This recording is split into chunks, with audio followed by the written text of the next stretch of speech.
કોઈ નહીં, પણ કળિયુગ હતો. અને જ્યાં કળિયુગને મારવા ગયા પરીક્ષિત, તો કળિયુગે કહ્યું, મહારાજ મને મારશો નહીં. કેમ? બોલે મારામાં એક સદગુણ છે. શું? યદ ફલમ નાસ્તિ તપસા ન યોગે ન સમાધિના તત્ફલમ લભ્યતે સમ્યક કલૌકૈષવ કીર્તના. મહારાજ, સતયુગ દ્વાપર ત્રેતામાં યોગ સમાધિ તપ જે ફળ ના આપે ને, એ હું કીર્તનમાં આપું છું. કહે તો ઠીક છે. અચ્છા એક કામ કર, તો મારા રાજ્યથી બહાર જતો રહે. મહારાજ બહાર ક્યાં જાઉં? પાણી દેખાય ત્યાં સુધી તમારું રાજ્ય છે. તો બોલે મને કંઈક સ્થાન આપી દો ને અમુક. એટલે પરીક્ષિતજી મહારાજે કળિયુગને રહેવાના સ્થાન આપ્યા. કયા કયા? દ્યુતમ પાનમ સ્ત્રિયમ સુનામ અન્નવૃત્ત મદઃ કામ રજો વરહ. દ્યુતમ એટલે જુગાર, પાનમ એટલે મદિરા, સ્ત્રય યાની વ્યાભિચાર, સુના યાની હિંસા. સુના એટલે હિંસા થાય.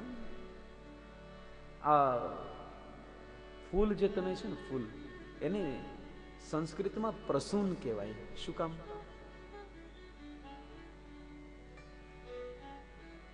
કારણ ખબર છે? આ ફૂલ તોડો એ પણ એક હિંસા જ છે, પણ પ્રેમપૂર્વક કરેલી હિંસા છે, એટલે પ્રસૂન કહેવાય. ઠાકોરજીને ચડાવવા માટે આપણે તોડીએ ને, તોડીએ એ પણ હિંસા જ છે, પણ એ પ્રેમથી તોડીએ એટલે એને પ્રસૂન કહેવાય. બાકી સુના એટલે હિંસા. મને એક જણાએ પ્રશ્ન કર્યો હતો. મને કે શાસ્ત્રીજી, મને કે એક વાત નથી સમજાતી. મેં શું? મને કે આ ફૂલનું આયુષ્ય માત્ર એક દિવસનું, છતાં ઠાકોરજીના ચરણો સુધી પહોંચી જાય, અને આપણું આયુષ્ય 100 વર્ષનું, છતાં આપણે ભગવાનના ચરણો સુધી નથી પહોંચતા. સાચી વાત છે, પણ એનું કારણ છે. મને કે શું? એકદમ ફૂલને ખબર છે કે એનું આયુષ્ય એક દિવસનું છે, છતાં અંદરથી ખીલે છે, એટલે પ્રભુ સુધી પહોંચે છે. આપણને ખબર છે 100 વર્ષનું આયુષ્ય છે, છતાં આપણે ક્યારેય અંદરથી ખીલતા જ નથી.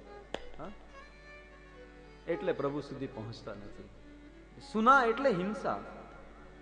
અન્નવૃત્ત મદ કામ રજો વર. આ બધાની અંદર કળિયુગને સ્થાન આપવામાં આવ્યું. લોકો ખોટું કહે છે કળિયુગ આવ્યો. કળિયુગ આવ્યો જ નથી. કળિયુગ જ્યાં હતો ત્યાં જ છે. આપણે કળિયુગમાં ગયા છીએ.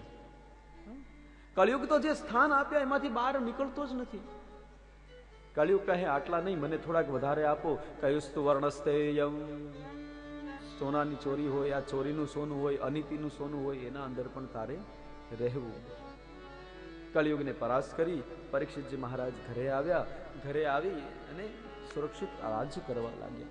એક દિવસ વિચાર આવ્યો, જે યાત્રા કરી હતી એમાં પાંડવોની જે લીલાઓ સાંભળી હતી ભગવાન સાથેની, એનાથી એને વિચાર આવ્યો કે મારા પૂર્વજો મારા માટે શું છોડીને ગયા છે, લાવ જરા હું જોઉં. ઘરમાંથી એક પટારો હતો, એ પટારો ખોલાવ્યો, અને એ પટારો ખોલાવી અને એના અંદરથી અનેક વસ્તુઓ કાઢી. નીચેથી એક મુકટ બહાર નીકળ્યો. એ મુકટ આમ હાથમાં લીધો. જેવો હાથમાં લીધો એટલે ઉપર લખેલું દેખાયું કે આ મુકટ કોઈએ ધારણ કરવો નહીં. યુધિષ્ઠિરજી મહારાજે લખાવેલું. છતાં પરીક્ષિતે એ મુકુટને હાથમાં લીધો અને વિચાર કર્યો કે મારે આ પહેરવો છે. હવે આ મુકુટ કોનો છે? તો કે યુદ્ધમાં જરાસંઘ મરાણો ત્યારે એનો દીકરો આવ્યો એના પાસે. કહ્યું મુકુટ આપી દો પિતા. યુદ્ધમાં નિયમ છે કે કોઈ રાજા મરે તો એનો મુકુટ એના દીકરાને દેવામાં આવે. હવે ભીમસેનને આ મુકુટ ગમી ગયો. પેલો લેવા આવ્યો તો કે ના મળે. યુધિષ્ઠિર કે આપી દે ને ભાઈ. ના, આના બદલામાં જેટલું જોવે એટલું સોનું આપી દો. મુકુટ ના આપ્યો. યુધિષ્ઠિરને ખબર હતી કે ક્યારેક ને ક્યારેક આ વસ્તુ આપણને તકલીફ કરશે, એટલે એ મુકુટમાં એવું લખાવ્યું કે કોઈ આને ધારણ ન કરવો, અને પટારામાં બધાથી નીચે મૂક્યો. અને પરીક્ષિતે પટારામાંથી બધાથી નીચેથી એ મુકુટ કાઢ્યો. અનિતિનો છે, અને પરીક્ષિતજી મહારાજે જ અનિતિના સુવર્ણમાં કળિયુગને સ્થાન આપ્યું. એટલે હાથમાં લેતા જ પરીક્ષિતની અંદર કળિયુગનો પ્રવેશ થયો. અને જેવો કળિયુગ અંદર આવ્યો, પરીક્ષિતને વિચાર આવ્યો કે આ પાંડવોનો પવિત્ર મુકુટ કાઢીને હું આ મુકુટને ધારણ કરું. જો કળિયુગની અસર ક્યાંથી ચાલુ થઈ જાય. કળિયુગ તો બહુ ભયંકર છે. હું તો કહું છું, જો ભગવાન રામ કળિયુગની અંદર આવ્યા હોય ને તો પરિસ્થિતિ બદલી જાય. રામાયણ આખી બદલી જાય. રામજીની જગ્યાએ અત્યારનો જો કોઈ દીકરો રામ હોય, પરિસ્થિતિ એ આવીને ઊભી રહે તો તમે વિચારો શું થાય? હા, ધારો કે આજે કોઈના ઘરમાં આવી ઘટના ઘટી જે રામાયણમાં ઘટી હતી કે આગલે દિવસે બધું જ દીકરાના નામે કરવાનું હોય, પણ બીજી સાવકીમાં હોય એમ કે નહીં, આને જંગલમાં મોકલી દો. તો પેલો રાજા બનવાનું હોય એ દીકરો શું કરે? અરે રામજીને તો કોઈ કીધું ખાલી કે તારી માએ આવા વચન માંગ્યા, દશરથજીએ નહોતું કીધું, કોઈ સમાચાર આપ્યા, અને રામજી વલકલ ધારણ કરી અને વનમાં નીકળી ગયા. જ્યારે આજનો રામલો હોય તો આવીને સીધો કહે, dad, it's not my fault, it's your duty to give me something, I will not go there. હું ત્યાં જવાનો નથી, આ તમારો ને મારા મમ્માનો પ્રશ્ન છે, તમે બંને ઉકેલી લો, બાકી હું તો કાલે એગ્રીમેન્ટ કરાવીશ જ. લે,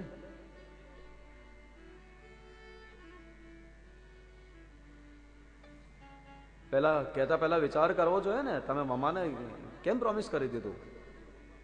તમારે ડિસ્કસ કરવો જોઈએ.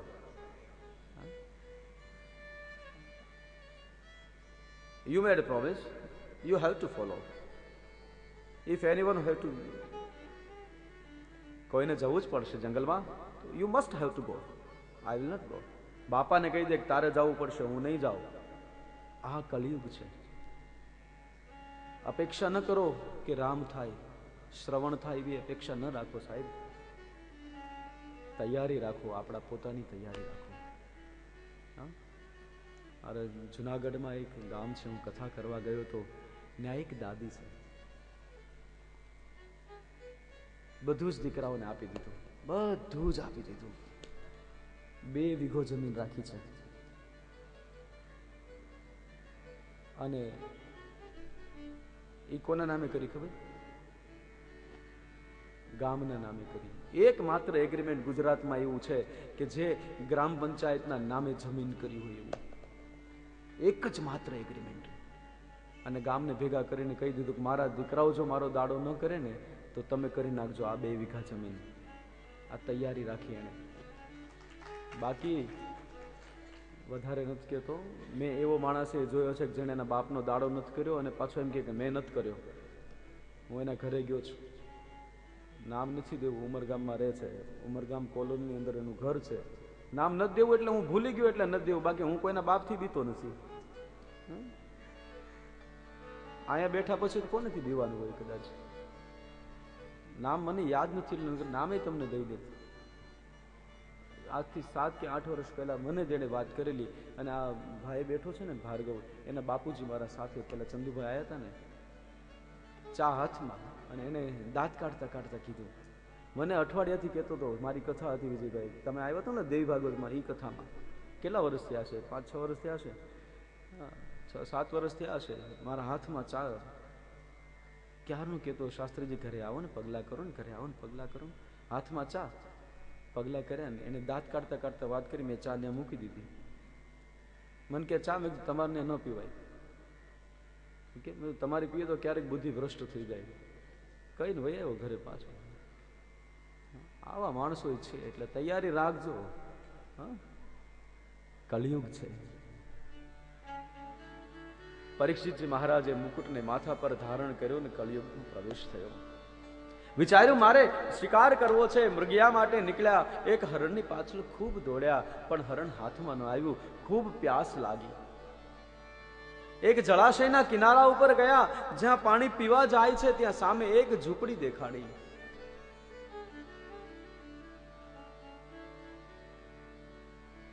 શમીક ઋષિનો આશ્રમ છે.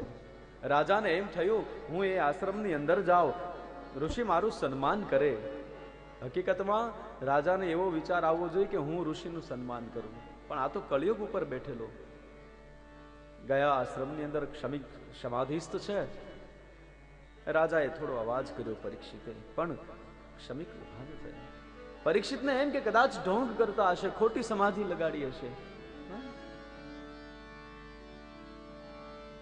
થોડોક અવાજ કરીશ એટલે ઊભા થશે, પછી કહેશે આહા હું તો ધ્યાનમાં હતો, મને ખબર ન રહી તમે ક્યારે આવ્યા, અને જલપાન કરાવશે.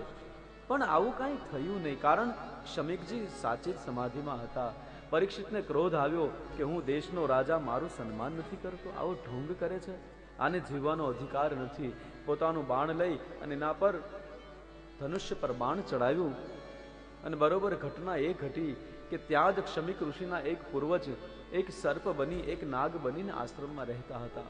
એમણે આ દ્રશ્ય જોયું એટલે એમને એમ થયું કે જો પરીક્ષિત આ બાણ છોડી દેશે અને ક્ષમિકને લાગશે તો પાંડવોના પવિત્ર વંશને કલંક લાગશે. એટલે એમણે એક જોરદાર ફૂફાડો માર્યો. રાજા બેધ્યાન થયો. જે બાણ ક્ષમિકને મારવાનું હતું એ સર્પને મારી દીધું. સર્પ મરણને શરણ થયો. એ સર્પને ઉપાડી ક્ષમિકના ગળામાં પહેરાવી અને પરીક્ષિત જતા રહ્યા. આ બાજુ ક્ષમિક ઋષિનો દીકરો શૃંગી કૌશિકી નદીની અંદર સ્નાન કરી રહ્યો હતો. ત્યાં આવી અને કોઈએ સમાચાર આપ્યા.